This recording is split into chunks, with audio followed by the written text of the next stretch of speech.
Hello everyone, how are you doing? This is MD Tech here with another quick tutorial. In today's tutorial, I'm going to show you guys how to go about sending a friend request on Facebook. So whether you're trying to connect with an old friend or build out your social network, sending a friend request is the first step to do that. And without further ado, let's go ahead and jump right into it. So all you have to do is open up Facebook, make sure you're signed in, and then up in the search Facebook up at the top left, go ahead and search in whoever you're trying to find.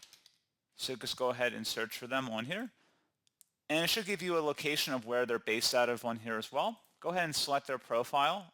And then you can select Add Friend just by selecting the Add Friend button. And that will send out a friend request. And if you decide that you want to cancel the request later, you can come back in here and just select Cancel Request. And that's pretty much all you have to do. So pretty straightforward process, guys. And as always, thank you for watching. I do hope I was able to help you out. And I do look forward to catching you all in the next tutorial. Goodbye.